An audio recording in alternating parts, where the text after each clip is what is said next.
എല്ലാവർക്കും നമസ്കാരം. ഇന്ന് ഞാൻ പറയുന്നത് ചില കാര്യങ്ങൾ നമ്മൾ നല്ല കാര്യങ്ങൾ നിരന്തരം ആഗ്രഹിച്ചുകൊണ്ടേയിരിക്കുമ്പോൾ നമ്മൾ ആ ലക്ഷ്യസ്ഥാനത്തേക്ക് എത്തുമുള്ളതിനെ കുറിച്ചിട്ടുള്ള കാര്യമാണ് ഞാൻ ഇന്ന് സംസാരിക്കുന്നത്. ഉദാഹരണത്തിന് നമുക്ക് സ്വന്തമായിട്ട് വീട് വർഷങ്ങളായിട്ട് സ്വന്തമായിട്ട് ഞാൻ വീടുണ്ടായിട്ടില്ല, വാടക വീട്ടിലായിരുന്നു താമസം. ഒരു വീട് എടുക്കാമെന്ന് പറഞ്ഞു കഴിഞ്ഞാൽ അതിന് സ്വപ്നം കാണാൻ പോലും കഴിയാത്തൊരു ടെൻഷനാണ് നമുക്ക്. കാരണം സ്ഥലം വാങ്ങണം, സ്ഥലം പോലും സ്വന്തമായിട്ടില്ല.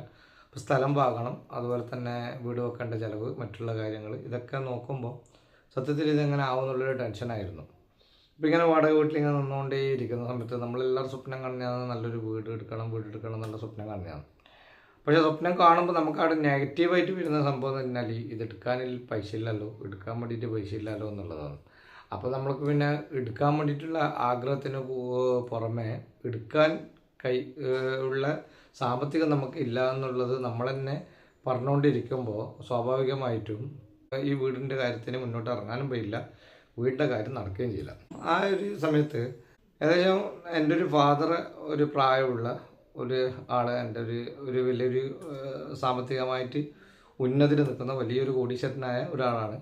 പക്ഷേ അവർ ഞാനായിട്ട് നല്ലൊരു സൗഹൃദ ബന്ധം ഉണ്ട്. അവരിൽ നിന്ന് എനിക്ക് ചില മോട്ടിവേറ്റഡ് ആയിട്ടുള്ള ചില കാര്യങ്ങൾ കിട്ടാറുണ്ട്. അപ്പോൾ ഞാനിങ്ങനെ സംസാരിക്കുമ്പോൾ, ഞാനിങ്ങനെ ടെൻഷൻ അടിച്ചിരിക്കുമ്പോൾ എൻ്റെ അടുത്ത് പറയുന്ന ഒരു കാര്യമാണ്, ഊപ്പർ വാല ബഹുത് ബഡാ ഹേ. പിന്നെ മുകളിലുള്ളവൻ വലിയവനാണ്. നീ ആഗ്രഹിച്ചോളൂ, നീ ആഗ്രഹിക്കുന്നിടത്ത് പടച്ചോൻ നിന്നെ എത്തിക്കും എന്നിങ്ങനെ എൻ്റെ അടുത്ത് നിരന്തരം സംസാരിക്കുമ്പോൾ എപ്പോഴും എൻ്റെ അടുത്ത് പറയുന്നൊരു വാക്കാണ് ഈ ഒരു വാക്ക്. അതായത് നീ ആഗ്രഹിച്ചോളാം, നീ ആഗ്രഹിക്കുന്നിടത്ത് നീ എത്തും എന്നല്ല. അപ്പം നമുക്ക് ആഗ്രഹിക്കാൻ എന്താ ഉള്ളത്? ഒരു വീട് വേണം എന്നുള്ളതാണ് ആഗ്രഹം. എല്ലാ മനുഷ്യനിക്കും ഉണ്ടാകുന്ന ആഗ്രഹമാണ്. അപ്പോൾ ഈ ആഗ്രഹത്തിൻ്റെ പുറം ഞാനിങ്ങനെ സഞ്ചരിച്ചപ്പോൾ കയ്യിൽ വലിയ സാമ്പത്തിക കാര്യങ്ങളുമില്ല, ചെറിയൊരു ജോലി ഉണ്ട് എന്നല്ലാണ്ട് സാമ്പത്തികമായിട്ടൊന്നുമില്ല. അപ്പം നമ്മൾ എന്താ ചെയ്യുകയെന്ന് വെച്ച് കഴിഞ്ഞാൽ ആഗ്രഹങ്ങളിങ്ങനെ മുന്നോട്ടിങ്ങനെ വെച്ചുകൊണ്ടേ ഇരിക്കുന്ന സമയത്ത് പെട്ടെന്നൊരു സ്ഥലം, ചെറിയൊരു സ്ഥലം, എന്നാൽ ഒരു 3.5 സെൻറ്റ് സ്ഥലം പെട്ടെന്ന് ഇങ്ങനെ വിൽപ്പനൊക്കെ ഉണ്ടെന്ന് പറഞ്ഞു. പക്ഷെ അത് 3.5 സെൻറ്റ് സ്ഥലം ഇവിടെ കണ്ണൂർ കോർപ്പറേഷൻ എന്ന് പറഞ്ഞ ഒരു സ്ഥലത്തായതുകൊണ്ട് തന്നെ ചുരുങ്ങിയതൊരു 10 ലക്ഷം ഉറുപ്പിക ഇല്ലെങ്കിൽ എനിക്ക് ഈ സ്ഥലം വാങ്ങാൻ പറ്റില്ല. അപ്പോൾ അത് ഒരു ചലഞ്ചായിരുന്നു, കാരണം ഈ സ്ഥലം വാങ്ങുക എന്നുള്ളത്. കയ്യിലുണ്ടായ 100 രൂപയാണ് എൻ്റെ ടേണിംഗ് പോയിന്റ്. ആ 100 രൂപയാണ് ഞാൻ ടോക്കണായിട്ട് കൊടുക്കുന്നത് ഈ സ്ഥലത്തിന് വേണ്ടിയിട്ട്. തൽക്കാലം ഒരു റോളിങ്ങും കാര്യങ്ങളൊക്കെ ചെയ്ത് സ്ഥലം സ്വന്തമാക്കാനും ഉള്ളതൊക്കെ വിറ്റുപിടിച്ചിട്ട് ആക്കാൻ വേണ്ടിയിട്ട് ശ്രമിച്ചപ്പോൾ ആ സ്ഥലം എനിക്ക് സ്വന്തമായി. സ്ഥലം കിട്ടിയപ്പോൾ എനിക്ക് ഒരു ജോലി ഉള്ളതിൻ്റെ പേരിൽ തന്നെ മുഴുവനായിട്ട് ഹൗസിംഗ് ഫൈനാൻസ് ഒക്കെ ചെയ്ത് പടിപടിയായി ഞാൻ വീടിൻ്റെ പണി തുടങ്ങി. വീടും എനിക്ക് കംപ്ലീറ്റ് ആക്കാൻ വേണ്ടിയിട്ട് പറ്റി. അപ്പോൾ ഞാൻ പറഞ്ഞതെന്ന് വെച്ചിട്ടുണ്ടെങ്കിൽ ഈ സ്ഥലം എടുക്കാൻ ഇങ്ങനെ ആഗ്രഹിച്ചുകൊണ്ടേയിരുന്നപ്പോൾ, വീടെടുക്കാൻ വേണ്ടിയിട്ട് ഇങ്ങനെ ആഗ്രഹിച്ചുകൊണ്ടേയിരുന്നപ്പോൾ ആ റൂട്ടിലേക്ക് നമ്മളിങ്ങനെ ഓട്ടോമാറ്റിക് ഇങ്ങനെ ചലിച്ചുകൊണ്ടേയിരിക്കും. അങ്ങനെയാണ് ആ വീടിൻ്റെ സ്റ്റേജിലേക്ക് എത്തിയത്.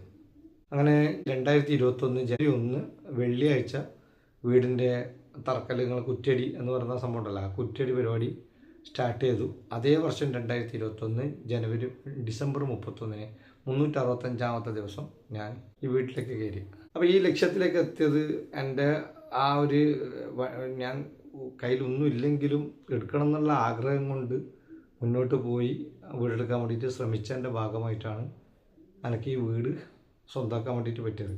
വീട് മുഴുവനും ലോണും കാര്യങ്ങളൊക്കെ ആണെങ്കിലും ഇന്ന് സ്വന്തം വീടെന്ന് പറഞ്ഞിട്ട് കിടക്കാനുള്ള ഒരു സ്റ്റേജിലേക്ക് എത്തി. അപ്പോൾ ഞാൻ പറഞ്ഞു വന്നത് വീടെടുത്തതിനെ കുറിച്ചിട്ട് അതൊരു ഉദാഹരണമായിട്ട് പറഞ്ഞതാണ്. നിങ്ങൾ എന്ത് തന്നെയായാലും നല്ല ആഗ്രഹങ്ങൾ പോസിറ്റീവായി നിങ്ങളുടെ മനസ്സിൽ നിങ്ങൾ കൊണ്ടുവരിക. നിങ്ങൾക്ക് വേണ്ടുന്ന ആഗ്രഹങ്ങൾ, ഒന്നും കയ്യില്ല, നടക്കില്ല എന്നുള്ള ഒരു നെഗറ്റീവ് ചിന്തകൾ നിങ്ങളുടെ മനസ്സിൽ നിന്ന് മാറ്റുക. തീരെ ഒന്നും ഇല്ലാത്തടത്ത് നിന്ന് എനിക്ക് ഈ ഒരു വീട് സ്വന്തമാക്കാൻ പറ്റിയെങ്കിൽ, നമ്മൾ ഇഷ്ടപ്പെട്ട ഒരു വീട്ടിൽ നമുക്ക് താമസിക്കാൻ വേണ്ടി പറ്റിയെങ്കിൽ എല്ലാവർക്കും എല്ലാ കാര്യവും ഉദ്ദേശ ലക്ഷ്യം വെച്ച് മുന്നോട്ടേക്ക് പോയാൽ നടക്കുമെന്നുള്ളത് ഉറപ്പാണ്. പലർക്കും പല വിധത്തിലുള്ള പ്രശ്നങ്ങൾ വരുന്നതെന്ന് വെച്ചാൽ നെഗറ്റീവ് ചിന്തകളാണ്. അതായത് ഒന്നും നടക്കില്ല, എൻ്റെ അടുത്ത് ഒന്നുമില്ല എന്നുള്ള ഒരു നെഗറ്റീവ് ചിന്തകളാണ് നിങ്ങളെല്ലാറ്റിൽ നിന്നും മാറ്റി നിർത്തുന്നത് എന്ന് നിങ്ങൾ ഓരോരുത്തരും മനസ്സിലാക്കുക. നല്ല പോസിറ്റീവായ നല്ല വിശ്വാസത്തോടു കൂടിയിട്ട് നിങ്ങൾ മുന്നേറുക. നിങ്ങളെല്ലാവരും ആഗ്രഹിക്കുന്ന ആ നല്ല ഉദ്ദേശത്തിലും ലക്ഷ്യത്തിലേക്കും നിങ്ങൾക്ക് എത്താൻ പറ്റും. നിങ്ങൾ എല്ലാവരുടെയും സതുദ്ദേശം നടക്കട്ടെ എന്ന പ്രാർത്ഥനയോടുകൂടി ഈ വീഡിയോ ഞാൻ നിർത്തുകയാണ്. എല്ലാവർക്കും നന്ദി, നമസ്കാരം.